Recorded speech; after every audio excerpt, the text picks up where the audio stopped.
जी students, कैसे हैं आप लोग। मैं आपका फिजिक्स टीचर तलहा उबैद और आज हम चैप्टर नंबर 6 का लेक्चर 2 करेंगे, जिसमें एक बड़ा इंपॉर्टेंट और इंटरेस्टिंग लॉन्ग क्वेश्चन है जिसका नाम है टर्मिनल वेलोसिटी। टर्मिनल वेलोसिटी क्या है, इसकी डेफिनेशन क्या है, ये मैं आपको बाद में करवाऊंगा। पहले हम एक एग्जाम्पल की मदद से टर्मिनल वेलोसिटी को डिस्कस कर लेते हैं, क्योंकि जब तक हम टर्मिनल वेलोसिटी को एग्जाम्पल की मदद से डिस्कस नहीं करेंगे हमें इसकी डेफिनेशन की समझ नहीं आएगी। तो फर्स्ट कर लेते हैं, मैं यहां पर हेडिंग लिख लेता हूं डेरिवेशन की। एग्जाम्पल ये है कि हमारे पास फर्स्ट करें एक रेन का ड्रॉपलेट है, बारिश का कतरा, एक ऐसा कतरा जो काफी छोटा है जिसे हम ड्रॉपलेट कह सकते हैं। और ड्रॉपलेट की पहचान ये है कि ये सफेरिकल होता है, यानी इसकी शक्ल सफेयर की तरह की होती है। सफेयर आप जानते हैं, फुटबॉल जैसे फुटबॉल होता है। और ये ड्रॉपलेट जो है ये हवा में फॉल कर रहा है। ये बात तो हम जानते हैं कि जैसे जैसे ये ड्रॉपलेट हवा में फॉल करेगा, एयर में फॉल करेगा, सबसे पहली बात तो ये कि ये एयर में फॉल किस वजह से कर रहा है। ये एयर में फॉल कर रहा है फोर्स ऑफ ग्रेविटी की वजह से, यानी अपने वेट की वजह से। और force of gravity vertically downward लगती है, जिसे मैं एफ जी से जाहिर कर सकता हूं, और ये एम जी के इक्वल है। इसमें एम क्या है, मास ऑफ दैट ड्रॉपलेट, और जी क्या है, एक्सेलरेशन ड्यू टू ग्रेविटी। लेकिन हम ये भी जानते हैं, हमने लास्ट लेक्चर में देखा था कि जब फ्लूइड के अंदर कोई ऑब्जेक्ट मूव करे तो उसकी मोशन के अगेंस्ट एक ड्रैग फोर्स लगना शुरू हो जाती है। यहां भी ऐसा ही होगा, क्योंकि ये जो ड्रॉपलेट है ये हवा के अंदर फॉल कर रहा है, तो एयर की वजह से ऊपर की तरफ, यानी इसकी मोशन के ऑपोजिट डायरेक्शन में एक ड्रैग फोर्स भी लगना शुरू हो जाएगी, जिसको हमने स्टोक्स लॉ की मदद से लिखा था, जो कितनी थी, F D is equal to 6 pi eta R V. इसमें ईटा क्या है, coefficient of viscosity of air, इसी तरह आर क्या है, रेडियस ऑफ दिस ड्रॉपलेट, और v क्या है, स्पीड ऑफ दिस ड्रॉपलेट। तो ये तो एक मैंने स्केच बना दिया कि अगर ड्रॉपलेट नीचे फॉल करेगा तो उसके ऊपर ज्यादा से ज्यादा कितनी तरह की फोर्सेस लग सकती हैं। दो तरह की, एक इसका वेट वर्टिकली डाउनवर्ड और एक ड्रैग फोर्स वर्टिकली अपवर्ड। अब इस एग्जाम्पल को मैं आपको 3 हिस्सों में समझाऊंगा। आपने गौर से मेरे साथ जुड़े रहना है और गौर से सारी बातें सुननी है, आपको बहुत अच्छी समझ आने वाली है इस लेक्चर की। तो ऐसा करते हैं, सबसे पहले मैं यहां पर फर्स्ट पॉइंट पे लिखता हूं when the droplet starts falling. ये सबसे पहला पॉइंट है। जब ड्रॉपलेट ने फॉल करना शुरू किया तो फर्स्ट कर लें, ड्रॉपलेट ने रेस्ट से फॉल करना शुरू किया। ब्रैकेट में मैं लिख देता हूं फ्रॉम रेस्ट। अब अगर इसने रेस्ट से फॉल करना शुरू किया तो इसका मतलब है जब इसने फॉल करना शुरू किया, at the moment when it just starts falling, तो तब इसकी वेलोसिटी कितनी थी। वेलोसिटी तो इसकी 0 थी, क्योंकि शुरू में ये रेस्ट पे था। अगर शुरू में इसकी वेलोसिटी 0 थी तो शुरू में इसके ऊपर ड्रैग फोर्स भी नहीं लग रही होगी, क्योंकि आप गौर करें ड्रैग फोर्स किस पे डिपेंड कर रही है, वेलोसिटी पे डिपेंड कर रही है। तो अगर वेलोसिटी 0 है तो पहले पॉइंट पे हम लिख लेते हैं वेलोसिटी 0, दूसरे पॉइंट पे हम लिख लेते हैं ड्रैग फोर्स 0। अगर ड्रैग फोर्स 0 है तो बताएं इस वक्त इसके ऊपर सिर्फ और सिर्फ कौन सी फोर्स लग रही है, और वो तो है फोर्स ऑफ ग्रेविटी, जो वर्टिकली डाउनवर्ड लग रही है। तो मैं कह सकता हूं कि इस वक्त जो नेट फोर्स लग रही है that is actually the force of gravity. So F net यानी net force is equal to F G is equal to M G. अब अगर इस वक्त इसके ऊपर सिर्फ वेट की फोर्स लग रही है तो इस वक्त इसका एक्सेलरेशन कितना है। सो इनिशियली यानी at this point, at this moment, इसका एक्सेलरेशन वही है जो फोर्स ऑफ ग्रेविटी की वजह से पैदा होता है, और वो कितना होता है, एक्सेलरेशन ड्यू टू ग्रेविटी यानी जी के इक्वल। सो हम कह सकते हैं acceleration A is equal to G. तो ये था सारा का सारा डेटा उस वक्त के लिए जब ड्रॉपलेट ने रेस्ट से फॉल करना शुरू किया था। अब आते हैं सेकंड पोर्शन की तरफ, इस एग्जाम्पल के सेकंड पार्ट की तरफ। और सेकंड पार्ट में हम ये कहेंगे when droplet is falling vertically downward. पहला हिस्सा क्या था, जब वो शुरू में रेस्ट पे था और उसने जस्ट फॉल करना शुरू किया ही था। अब ये है कि थोड़ा टाइम गुजर चुका है और वो मुसलसल फॉल कर रहा है। अब जारी बात है, अब उसकी वेलोसिटी 0 तो नहीं होगी, तो सबसे पहला पॉइंट ये आ गया कि right now the velocity is not zero. इसका मतलब ये हुआ कि ड्रैग फोर्स भी जीरो नहीं होगी, क्योंकि ड्रैग फोर्स वेलोसिटी पे डिपेंड करती है। So drag force is not equal to zero. अगर ड्रैग फोर्स जीरो नहीं है तो फिर अब हमारी डायग्राम दोबारा से मॉडिफाई हो जाएगी, जिसमें force of gravity vertically downward लग रही है इस ड्रॉपलेट के ऊपर और ड्रैग फोर्स वर्टिकली अपवर्ड लग रही है। मुझे ये बताएं कि इस वक्त इस पूरे सिस्टम पे या ड्रॉपलेट पे रिजल्टेंट या नेट फोर्स कितनी लग रही है। सबसे पहली बात तो ये कि इस वक्त फोर्स ऑफ ग्रेविटी ज्यादा है और ड्रैग फोर्स थोड़ी है। ड्रैग फोर्स को मैं थोड़ा क्यों कह रहा हूं, क्योंकि शुरू में ये जीरो थी और अब इसने जस्ट नॉन जीरो होकर बढ़ना शुरू ही किया है। तो फिर नेट फोर्स क्या आएगी, बड़ी फोर्स माइनस छोटी फोर्स, क्योंकि दोनों एक दूसरे के ऑपोजिट है। बड़ी में से छोटी फोर्स को माइनस कर दे, रिजल्टेंट यानी नेट फोर्स आ जाएगी। सो नेट फोर्स का फॉर्मूला भी मैं नीचे लिख देता हूं, F net is equal to force of gravity minus drag force, यानी M G minus drag force की जगह हम लिख सकते हैं 6 पाई ईटा आर वी। ये है आपके पास नेट फोर्स का फॉर्मूला।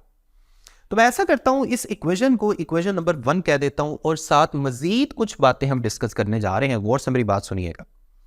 अब चूंकि टाइम के साथ साथ ये रिजल्टेंट फोर्स जो है, जिसकी डायरेक्शन नीचे की तरफ ही होगी, जो नेट फोर्स है नीचे की तरफ क्यों होगी, क्योंकि बड़ी फोर्स नीचे की तरफ थी, तो रिजल्टेंट फोर्स भी नीचे की तरफ ही होगी। इसकी वजह से जो एक्सेलरेशन है वो भी नीचे की तरफ ही होगा। अगला क्वेश्चन मेरा ये है कि जो एक्सेलरेशन है वो कितना होगा, क्या वो जी के इक्वल होगा? इसका आंसर है नो। क्यों? क्योंकि अब नेट फोर्स जो है वो फोर्स ऑफ ग्रेविटी से कम है। कितनी कम है? जो ये ड्रैग फोर्स माइनस हो रही है इतनी कम है। सो हम कह सकते हैं कि right now acceleration is less than the acceleration due to gravity. So हम कह सकते हैं A is less than G. अगला पॉइंट मैंने ये मेंशन कर दिया, A is less than G. इसका मतलब यह हुआ कि जो पहला हिस्सा था इस एग्जाम्पल का, वहां जो एक्सेलरेशन था वो मैक्सिमम था और अब एक्सेलरेशन मुसलसल डिक्रीज कर रहा है, कम हो गया, जी से कम हो गया। और एक और अगली बात जो बड़ी इंपॉर्टेंट है वो आप ये सोचें कि जैसे जैसे इस एक्सेलरेशन की वजह से ड्रॉपलेट की स्पीड बढ़ती जाएगी नीचे की तरफ, तो ड्रॉपलेट की स्पीड बढ़ने की वजह से इस पे लगने वाली जो ऊपर की तरफ ड्रैग फोर्स है वो बढ़ती जाएगी, जिसकी वजह से ये जो इक्वेशन नंबर 1 है, इक्वेशन नंबर 1 में ड्रैग फोर्स जो माइनस हो रही है, इसका फैक्टर जब बढ़ता जाएगा तो नेट फोर्स का जो इफेक्ट है वो कम होता जाएगा। सो हम कह सकते हैं कि net force is continuously being decreased. Net force मुसलसल डिक्रीज हो रही है जैसे जैसे ड्रॉपलेट नीचे की तरफ फॉल कर रहा है।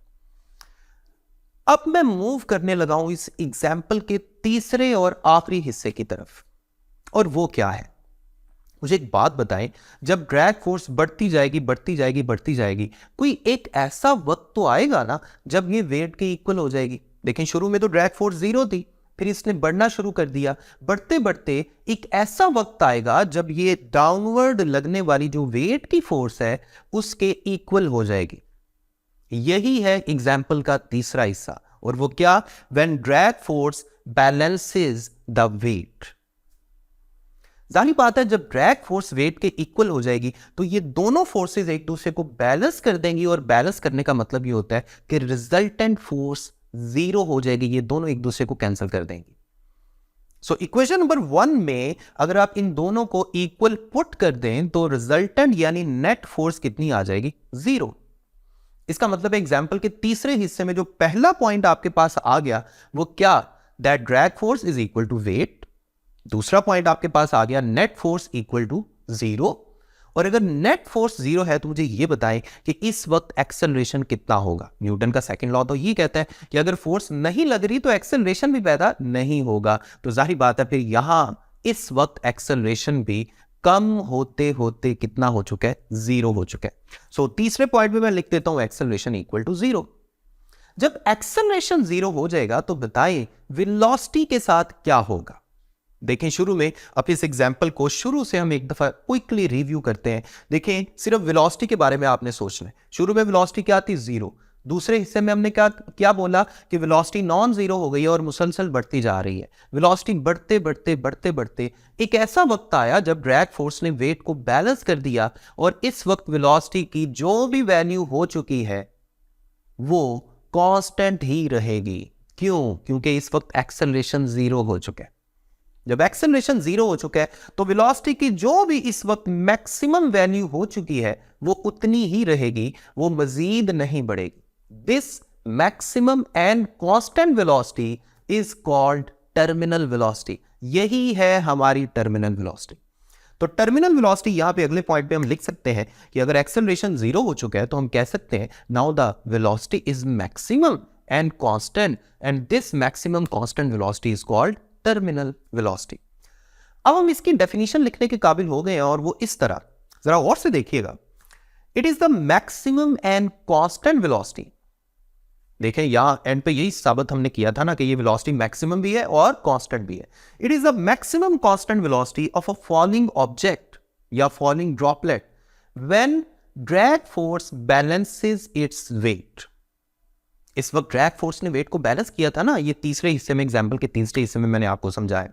तो यही इसकी डेफिनेशन हो गई and this velocity is called terminal velocity. अब हम टर्मिनल वेलोसिटी की डेरिवेशंस में फॉर्मूला बनाने की तरफ जाने लगे और ये बड़ा सिंपल थोड़ा सा रह गया हमारा लेक्चर, बड़ी थोड़ी सी डेरिवेशन रह गई है। इस लेक्चर में जो सबसे इंपॉर्टेंट चीज है वो इस एग्जाम्पल की 3 हिस्से हैं जो मैंने अभी डिस्कस किए हैं। आप इनको एक दफा रिव्यू भी कर सकते हैं अगर आपको इनमें कहीं कोई प्रॉब्लम नजर आए या कोई बात समझ ना आए पहली दफा। अब हम डेरिवेशन के उस हिस्से की तरफ जाने लगे हैं जहां फॉर्मूला बनेगा, और फॉर्मूला बनाने के लिए हमारे पास जो मेन पॉइंट है वो है इस एग्जाम्पल का तीसरा हिस्सा, जिसमें हमने सबसे पहले नंबर पे लिखा हुआ है drag force is equal to weight. यहां से ही हम अपनी डेरिवेशन को स्टार्ट करने लगे और वो यूं कि ड्रैग फोर्स की जगह आप लिखते हैं 6 पाई ईटा आर वी और वेट की जगह राइट हैंड साइड पे आप लिख दें mg। लेकिन और से लेफ्ट हैंड साइड पे देखें, ये जो वेलोसिटी v है, क्या इस वक्त ये वेलोसिटी मैक्सिमम कांस्टेंट यानी टर्मिनल वेलोसिटी नहीं है? बिल्कुल ऐसा ही है। तो फिर इस v के साथ नीचे छोटा सा कैपिटल T लिखना पड़ेगा। ये टर्मिनल वेलोसिटी को जाहिर करने का तरीका है, vt।